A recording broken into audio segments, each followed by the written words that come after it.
ప్రతి సంవత్సరం 1,00,000 మంది ఇంజనీరింగ్ గ్రాడ్యుయేట్స్ బయటకు వస్తే చాలా మంది ఇంజనీరింగ్ చదువుకున్న ఉద్యోగం రావడం లేదంటారు. ఉద్యోగాలు ఇప్పించమని వాళ్ళ తల్లిదండ్రులు మా దగ్గరకు వస్తారు. 15,000 20,000 కూడా 15,000 అయినా సరే సార్ మా పిల్లోడికి ఉద్యోగం ఇప్పించండి అంటారు. ఇంజనీరింగ్ గ్రాడ్యుయేట్ ఇంత తక్కువ శాలరీకి ఎందుకు పనిచేస్తుండో? ఏదైనా కన్స్ట్రక్షన్ కంపెనీ సైడ్ కొంచెం ఫీల్డ్ ఎక్స్పీరియన్స్ ఉండి ప్రాక్టికల్గా అనుభవం ఉన్న వాళ్ళని చూస్తే 40,000 50,000 తక్కువ కాకుండా ఎవరు రావడం లేదు. అంటే ఎక్కడైతే సాంకేతిక నైపుణ్యం లోపించిందో వాళ్ళకు ఉద్యోగ అవకాశాలు రావడం లేదు.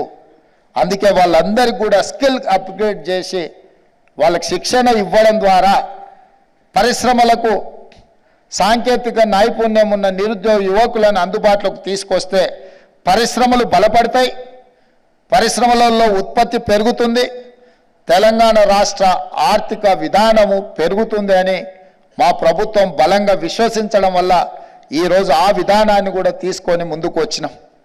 ఇదే కాకుండా ఈరోజు వ్యవసాయం దండగా కాదు, వ్యవసాయం పండుగ అని మా ప్రభుత్వం యొక్క ఆలోచన, మా విధానం. అందుకే రైతులకు ఉచిత విద్యుత్ ఇచ్చినాం, రైతులకు రుణమాఫీ చేసినాం, రైతులకు సబ్సిడీలో ఇత్తనాలు ఇచ్చినాం, రైతులకు సబ్సిడీలో ఎరువులు ఇచ్చినాం, రైతులకు సబ్సిడీలో వ్యవసాయ పనిముట్లను ఇచ్చినాం. అయినా రైతుల జీవితాలలో మార్పు రావడం లేదు, ఆర్థికంగా నిలదొక్కుకోవడం లేదు. ఈరోజు కూడా రైతులు ఆత్మహత్యలు చేసుకునే పరిస్థితి ఉన్నది. దీన్ని నిశ్చితంగా గమనించాల్సిన అవసరం తెలంగాణ సమాజానికి ఉన్నది. నిన్నగాక మొన్న బట్టి విక్రమార్క గారి సహకారంతో 2 లక్షల రూపాయల వరకు రుణమాఫీని 18,000 కోట్ల రూపాయలను 27 రోజుల్లో రైతుల ఖాతాలో వేసి రైతులకు రుణ విముక్తులను కలిగించిన చర్యలు కూడా చేపట్టినాం. అయినా రైతుల కష్టాలు తీరడం లేదు. గ్రామీణ ప్రాంతం నుంచి వచ్చిన నేను దీన్ని నిశితంగా గమనించి పరిశీలించి మీ ముందు ఉంచుతున్న మాట ఏంది అని అంటే, కుటుంబంలో చాలామంది వ్యవసాయం మీదనే ఆధారపడడం వల్ల వ్యవసాయం ద్వారా వచ్చిన ఆదాయం కుటుంబానికి సరిపోవడం లేదు.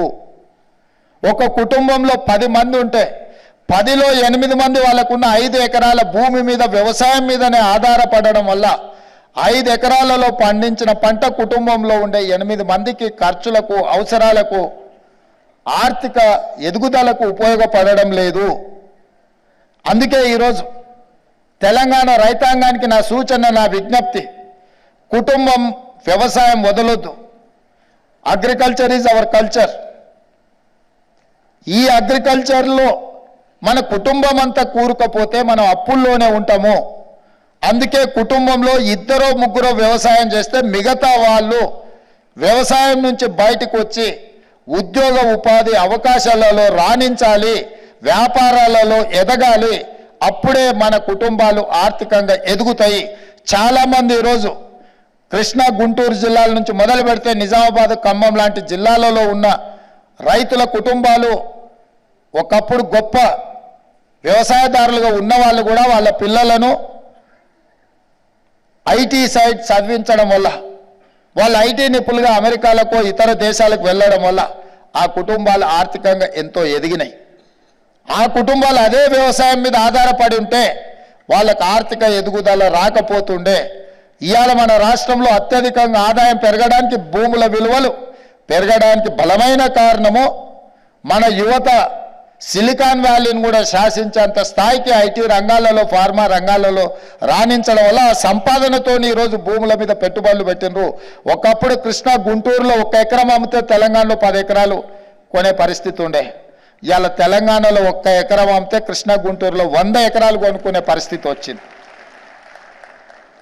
ఎందుకు అంటే మన కుటుంబాలల్లో చదువుకోవడం వల్ల, సాంకేతిక నిపుణులుగా రాణించడం వల్ల, ఆ కుటుంబాలు ఆర్థికంగా ఎదగడం వల్ల, ఆర్థికంగా సంపాదించిన సంపదను తిరిగి భూమి మీదనే పెట్టుబడి పెట్టడం వల్ల ఈరోజు మన భూముల విలువ బాగా పెరిగింది. ఈరోజు ప్రపంచంతోనే మనం పోటీ పడగలుగుతున్నాం. అందుకే వ్యవసాయం మీద ఆధారపడ్డ రైతులకు అందరికీ నా విజ్ఞప్తి ఒకటే, కుటుంబంలో కొద్దిమంది మాత్రమే వ్యవసాయం మీద ఆధారపడాలి, మిగతా వాళ్ళందరూ చదువుకోవాలి, రాణించాలి, సాంకేతిక నైపుణ్యం పెంపొందించుకోవాలి, పరిశ్రమలు నెలకొల్పాలి.